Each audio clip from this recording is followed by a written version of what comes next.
In the last video, we looked at writing tasks where you would specify a prompt to the large language model and have it generate a comparatively longer output than the input prompt.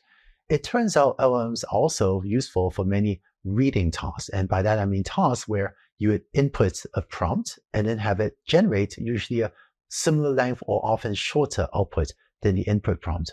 Let's take a look at some reading tasks, starting with something that I use myself all the time, which is proofreading. Many times, if I'm writing a piece of text, I will read through it carefully 3 or 4 times myself for spelling and grammatical errors. And even though I thought I proofread it carefully myself, a large language model will still find errors in it that somehow I had missed.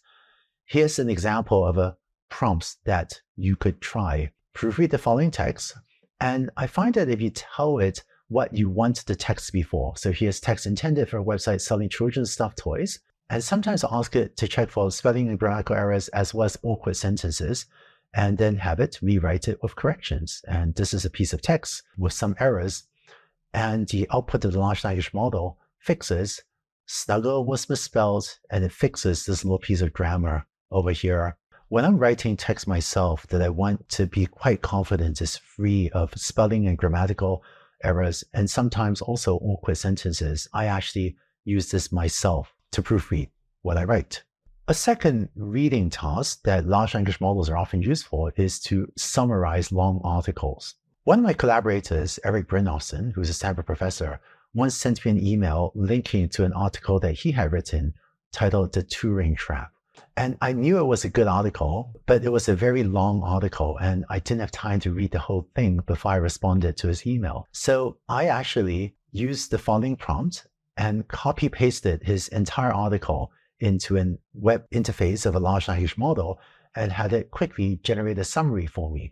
It turns out this paper that he had written talks about how human-like AI offers benefits, but there's a lot to be done by having AI augment humans rather than automate. But the point of Brynjolfsson's article on the Turing Trap was he was advocating that instead of having AI automate or replace human work, we should put more effort into having AI complement or to augment human work.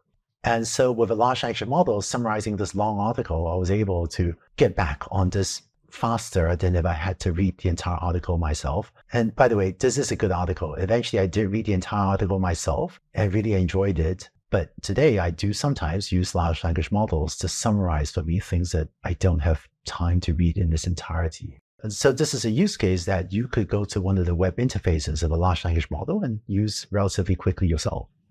Now, it turns out there's a software application version of this too that is taking off in businesses. Let me illustrate this with an example.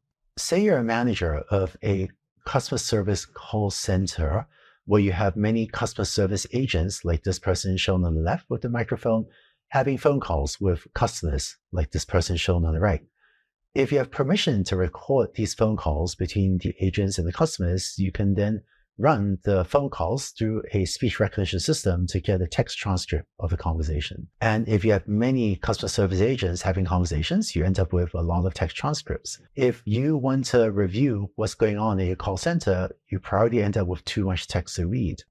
Given a text transcript like this between the customer and an agent, what really happened in this call? One use of large language models would be to have it summarize this entire conversation and generate a short summary like MK4127 characters was report is broken, and so on. And if you were to take all of these different text transcripts and have a software application to generate these summaries, then you as the manager of this can take a quick look at all of these summaries and just maybe spot if there are any issues or any trends that you want to be aware of. A system like this would be implemented as a software application that uses a large language model because it doesn't really make sense for you or anyone else to copy-paste these conversations one at a time into the website of a large language model provider.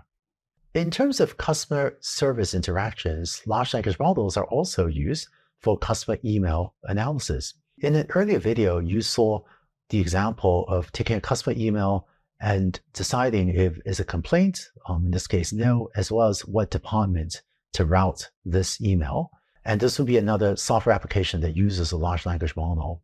Let's take a deeper look at how one could build this application, focusing on the part of deciding what department to route this email.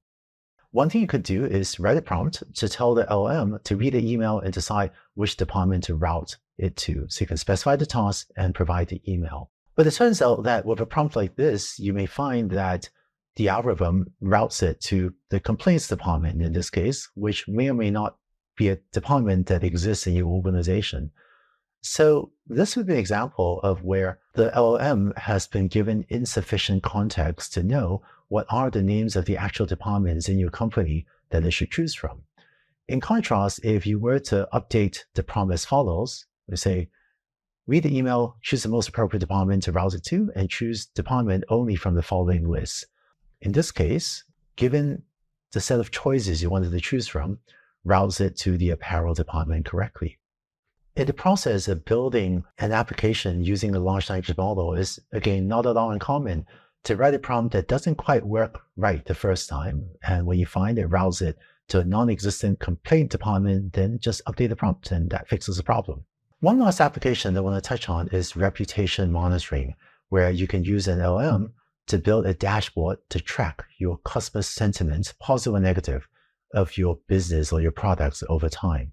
So, for example, if you run a restaurant and occasionally your customers write online reviews or send you emails describing their experience, you can then use a prompt like this, read the following review and classify it as having the positive and negative sentiment to have it decide automatically if each review was positive or negative. So in this case, if the food was amazing or the service was friendly, that would be classified as having a positive sentiment. Then by having software count the number of positive reviews per day as well as the number of negative reviews per day, you can build a dashboard that tracks per day or over time how the sentiments are trending.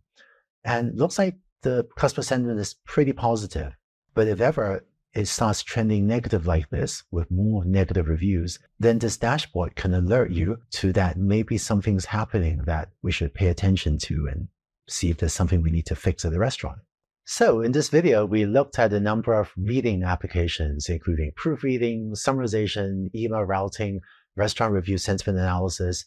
If you can think of tasks where you wish you had someone that could read a piece of text and just say a few things or give a few quick indications of what was in that piece of text, that could be a good candidate for a reading task to get an LLM to do for you. Next, let's go on to the next video to take a look at chatting tasks.